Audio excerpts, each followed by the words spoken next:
Before you trust somebody, you've got to test somebody.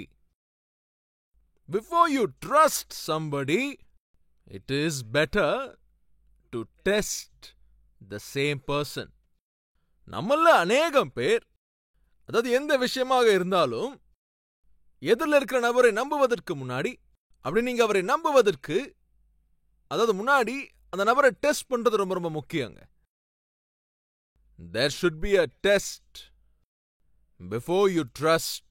ஒரு விஷயம் சொல்லுவாங்க நானு, there is no testimony without passing the test. இப்ப புரியுதாங்க விஷயம்? டெஸ்ட் அப்படின்னா டெஸ்டிமோனி, சாட்சி.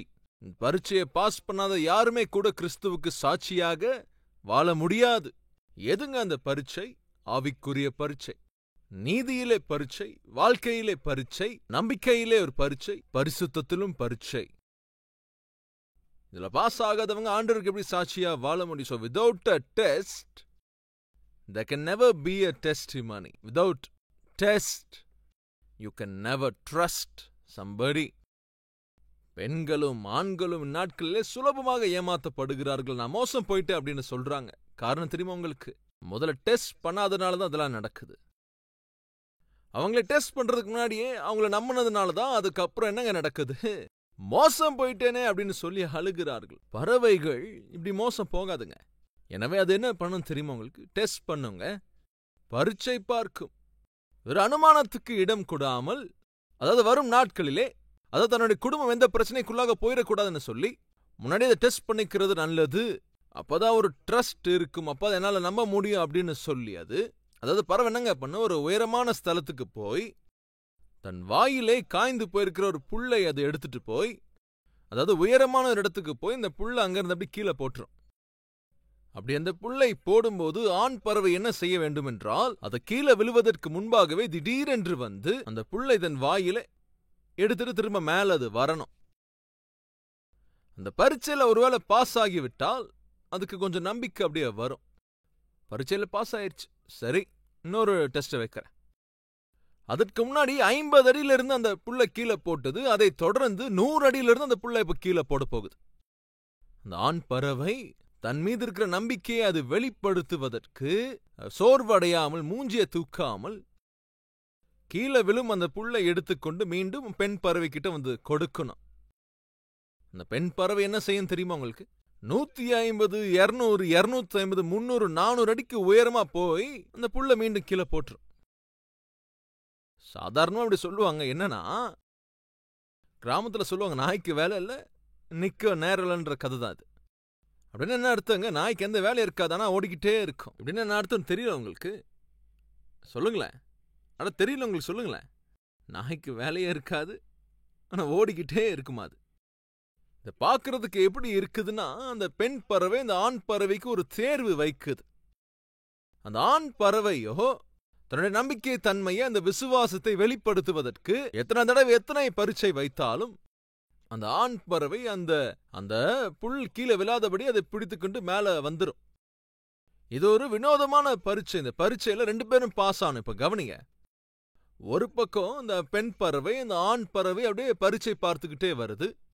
இன்னொரு பக்கம் பார்த்தா அந்த ஆண் பறவை அந்த பெண் பறவை வைக்கிற பரீட்சையில கட்டாயமா பாஸ் பண்ணியாக வேண்டும் என்று சொல்லி ஆசைப்படுகிறது. காரணம் என்னவென்றால், இது வாழ்க்கை முழுவதுக்கான ஒரு பந்தம். இந்த பெண் பறவை என்ன நம்ப வேண்டும் என்றால், இந்த பரீட்சையில நான் பாஸ் ஆகணும். ஏனென்றால் ஒரு குடும்பம் கட்டப்படுவது என்பது அனுமானத்தின் மீது அல்லவே அல்ல. ஒரு குடும்பம் கட்டப்படுவது என்பது நம்பிக்கையை சார்ந்த ஒரு விஷயம். அந்த பெண் பறவை, நான் உன்னை நம்புகிறேன். நாட்கள் அநேகம் பேர் இருக்கிறீங்க இதே மாதிரி நம்புகிறவர்கள், அதை தொடர்ந்து வஞ்சிக்கப்படுகிறவர்கள். இந்த ஆண் பறவை அப்படிப்பட்டது இல்லைங்க. நான் உன்னோடு சேர்ந்த ஒரு குடும்பத்தை ஏற்படுத்திக் கொள்வதற்கு முன்னாடி இந்த பெண் பறவை வைக்கிற பரீட்சை எல்லாத்திலையும் பாஸ் ஆக வேண்டும். அப்படி பாஸ் ஆகி நான் ஒரு நம்பிக்கைக்குரிய ஒரு நபர் என்று, நான் ஒரு நம்பிக்கையானவன் என்று நிரூபிக்க வேண்டியதா இருக்கு. இந்நாட்களிலே இதே மாதிரி எல்லா பெண்களும் நேசிக்கிற ஆண்களை பரீட்சை பார்த்தாலும் நலமாக இருக்கும். எங்கெங்க பரீட்சை? நேத்து பார்த்தா ஒன்னா சிரிக்கிறீங்க, இன்னைக்கு பார்த்தா ஒன்னா சேர்ந்து ஊர் சுத்துறீங்க, அதே மாதிரி ஒன்னா சேர்ந்து படுக்கிறீங்க, அடுத்த நாளோ கட் இட் அப்படிங்கிறீங்க. எவ்வளவு சிம்பிளா மாறிடுச்சுங்க. நெக்ஸ்ட் டே போன் சுவிட்ச் ஆஃப்ல கிடக்கு. காரணம் என்ன தெரியுமா? இந்த காதலிலே நல்லதென்று ஒன்றுமில்லை, பரிசுத்தமில்லை, பரீட்சையும் கூட இல்லை. கணவர்களே, ஒரு விஷயத்தை நான் சொல்றேன் கேளுங்க. பெண்களுக்கு இருக்கிற சாதாரணமான குணம் என்னவென்றால், இது எல்லோருக்குள்ளும் இருக்காது, ஆனால் சகஜமாக சாதாரணமா இருக்கிற குணம் என்னவென்றால், அதாவது ஒரு அளவுக்கு அவங்க சந்தேகப்படுவாங்க. தேவன் சொன்னார் அந்த கனியை புசிக்காதன்னு சொல்லி. ஆதாம் அந்த கனியை நோக்கி அவன் போகல, ஏவாள் தான் போனான். எதுக்கு ஆண்டவர் என்ன தின்ன வேணான்னு சொல்றாரு அப்படின்னு யோசிக்கிறான். என்ன ஆயிரும் தின்னுட்டா? என்ன நடந்துன்னு தின்னுட்டா? தேவன் தான் சொல்லிட்டாரே தின்ன வேணான்னு சொல்லி. தேவனுடைய வார்த்தைக்கு கீழ்ப்படினல. ஆனா என்னவோ, எதுக்கு தின்னாத அப்படின்னாரு? அதுக்கு பின்னால ஏதோ ஒரு கதை தான் இருக்கு. இது என்ன காரணமா இருக்கும்? கியூரியாசிட்டி என்பது சாதாரணமா பெண்களுக்கு இருக்கும். அந்த கியூரியாசிட்டினாலே, இதற்கு பின்னாலே, அதாவது கொஞ்ச அளவுக்கு அனுமானம் தன் வாழ்க்கைக்குள் பிரவேசிக்குது, இருதயத்துக்குள்ளாகவும் பிரவேசிக்குது. இரண்டாவதாக, வீட்டு வேலை, வாசல் வேலை, எல்லா வேலையும் பார்த்துட்டு பெண்கள் வீட்டுல சும்மாதான் இருப்பாங்க, தனியால தான் இருப்பாங்க. அதனால தாங்க சொல்றேன், சாதாரணமா பெண்கள் அதை குறித்து இதை குறித்து அப்படி யோசிச்சுக்கிட்டே இருப்பாங்க. அந்நாளிலே ஏவாளும் இதே போலதான் தேவன் வேண்டாம் அப்படின்னு சொன்ன அந்த கனியின் மீதுதான் தன் கியூரியாசிட்டியை அவ வளர்த்தாள். என்னது, எதுக்கு தேவன் இப்படி சொல்றாரு, ஏன் நான் சாப்பிடக்கூடாது, அதுக்கு பின்னாடி இருக்கிற ரகசியம் என்ன, இது சாப்பிட்டா நான் என்ன ஆயிரும் எனக்கு அப்படின்னு சொல்லி ஒரு சிபிஐ ஆபீசர் மாதிரி தயாராகிட்டா. அன்னைக்கு அந்த கனியை புசிக்காதன்னு அதை தான் அவ சாப்பிட்டா. மனுக்குலத்துக்கே மரணத்தை கொண்டு வந்து விட்டாள். கவனிங்க, எப்போ சாத்தான் ஏவாளை சோதித்தான் தெரியுமா உங்களுக்கு? கணவரோடு இல்லாத போதுதான் அவளை அவன் சோதித்தான், தனியா இருக்கும் போதுதான். அப்படின்னா சாதாரணமா மனிதனை சாத்தான் சோதிப்பது, அவர்களை கீழ்ப்படுத்துவது எப்போ என்றால் தனியாக இருக்கும் போதுதான். கணவராக இருக்கலாம் அல்லது மனைவியாக இருக்கலாம், தம்பிகளா இருக்கலாம், தங்கைகளா இருக்கலாம், சிறு வயதில் இருக்கிறவர்களாக இருக்கலாம். சாதாரணமா சாத்தான் ஒரு மனிதனுடைய வாழ்க்கையை கெடுத்து போட வேண்டும் என்று அவன் யோசிக்கும் போது அதுக்கு ஏற்ற நேரம் எது தெரியுமா உங்களுக்கு? தனிமையில இருக்கிறது தான். அதனால சாதாரணமா நான் சொல்லுவேன், நீங்க தனியாக இருக்கும் போதுதான், தனிமையில் இருக்கும் போதுதான் உங்களுடைய உண்மையான ஆவிக்குரிய நடத்தை, உண்மையான ஆவிக்குரிய குணம் உங்களுக்கே அது வெளிப்படும். தனியாக நீ ஹாஸ்டல்ல இருக்கும்போது, தனியாக நீ அமர்ந்து கொண்டிருக்கும் போது, அப்போதான் உன்னோட உண்மையான ஆவிக்குரிய குணம் வெளியே வரும்.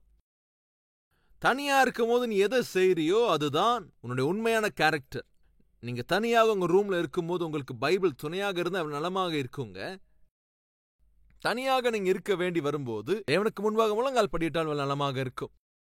தனியாக நீங்கள் இருக்கும்போது தேவனுடைய வசனத்தை தியானிக்கிறது, அந்த வார்த்தையின் அடிப்படையிலான செய்திகளை கேட்பது, அதே மாதிரி தேவனுடைய மகிமை வெளிப்படுத்தக்கூடிய பாடல்களை கேட்கும் போது எவ்வளவு நலமாக அது இருக்கும்.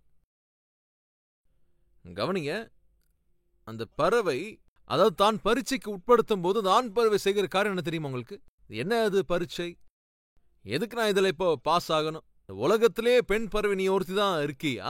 கோடிக்கணக்கான பறவை இருக்கு, உன்னை மட்டும் தான் நான் பாத்துக்கணுமா? போ இங்க இருந்து அப்படின்னு கோச்சிட்டு போயிரு நினைக்கிறீங்களா? இல்லங்க. அந்த பெண் பறவை எத்தனை தேர்வு வைத்தாலும் அந்த ஆண் பறவை அதுல ஜெயிக்கதான் முயற்சி பண்ணிக்கிட்டே இருக்கும். காரணம் என்னவென்றால், ரெண்டு பேரும் சேர்ந்து வாழ போகிறோம். யார் ஒருவரும் நம்மளுடைய எல்லைக்குள் வராமல், நம்ம வேலை பக்கமே வராமல், நம்ம குடும்பத்தை கெடுத்து விடாமல், அதை பிரித்து விடாமல், அந்த உயரமான அந்த பர்வதத்தின் மேல் எங்கள் குடும்பத்தை நாங்கள் நிர்மாணித்துக் கொள்ள வேண்டும்.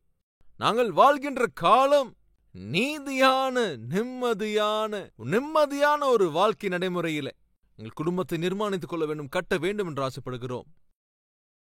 இப்படி ஒரு குடும்பம் கட்டப்பட வேண்டும் என்றால் என் மனைவி என்னை நம்ப வேண்டும், அவளுக்கு என் மீது நம்பிக்கை வர வேண்டும். அவளுக்கு அந்த நம்பிக்கை வருகின்ற வரைக்கும், நான் கடைசி வரைக்கும் என் நம்பிக்கையை இழந்து போகாதபடி அதை காத்துக்கொண்டே நான் வர வேண்டும்.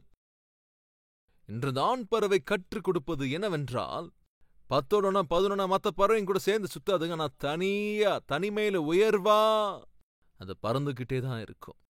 ஒரு வார்த்தையை சொல்லுகிறது, நான் எந்த விதத்துல எவ்வளவு உயரத்தில் நான் பறந்து கொண்டு இருந்தாலும் சரி, நீங்களும் அதே மாதிரி உயர்வான தேவனுடைய சந்நிதியிலே தனிமையில செலவிட வேண்டும். இந்த பாடத்தை கற்றுக்கொண்டிருக்கிறவர்கள் நம்மள் யாராவது இருக்கிறீங்களா?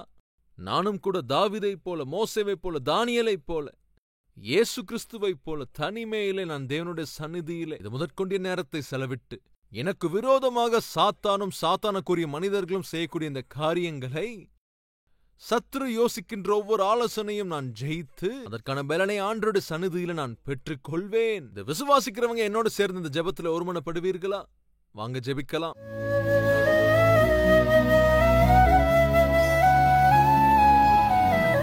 மகா பரிசுத்தமும் அன்பும் நிறைந்த பிதாவே, அந்த ஆண் பறவை தன் வாழ்க்கைக்குள் வரப்போகும் வாழ்க்கை துணைக்கு சந்தேகம் வராதபடி அது காத்துக் கொள்கிறது. சந்தேகம் வராதபடிக்கு அது தன் நடத்தையை மாற்றிக்கொள்கிறது. நம்பிக்கையை விதைக்கிறது. நம்புகிற விதத்திலே தன் நடத்தையை மாற்றிக்கொள்கிறது. அந்த நம்பிக்கையோடு தன் குடும்பத்தை அந்த உயர்வான ஸ்தலத்திலே நிர்மாணித்துக் கொள்கிறது. இப்படிப்பட்ட கிருபையை ஒவ்வொரு கணவருக்கும் மனைவிக்கும் தந்தருளுங்க. ஒவ்வொரு குடும்பத்துக்கும் இதை தந்தருளுங்கப்பா. இதுவரைக்கும் நாங்கள் தவறான பாதையில தவறான வழியில நாங்கள் போய்க் கொண்டிருப்போம் என்றால் எங்களை ஒரு விஷயம் மன்னியுங்க. இதை சொல்லக்கூடிய மனப்பக்குவத்தை கணவருக்கும் மனைவிக்கும் தந்தருளுங்க. அதே போல உன்னதமான ஸ்தானத்திலே தனிமையிலே உங்களோடு செலவிடுகிற அந்த உயர்வான அந்த வாழ்க்கையை, தனிமையில ஜெபத்துல செலவிடுகிற அந்த வாழ்க்கையை எங்களுக்கு அருளி செய்யுங்க. அங்கேதான் எங்களுக்கு வெற்றி, அங்கேதான் எங்களுக்கு நன்மை, அங்கதான் நாங்கள் சத்துருனுடைய யோசனையை எங்களால் சமாதி செய்ய முடியும். இந்த தனிமையில ஜெபிக்கிற ஜெப வாழ்க்கையை தந்தருள வேண்டும் என்று, ஜெய வீரர்களாக ஜெய வீராங்கனைகளாக நாங்கள் வாழ கிருபையருள வேண்டும் என்று இயேசு கிறிஸ்துவின் நாமத்தில் வேண்டிக் கொள்கிறோம் பிதாவே. ஆமென்.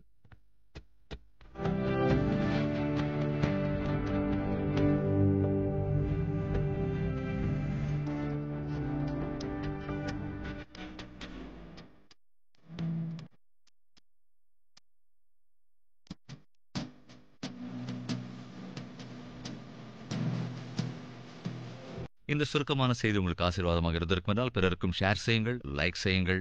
அதோடு கூட உங்களுடைய கமெண்ட்டையும் எழுதுங்கள். தேவனுக்கு சித்தமானால் நாளை மறுபடியும் நாம் சந்திக்கலாம். ஷாலோம்.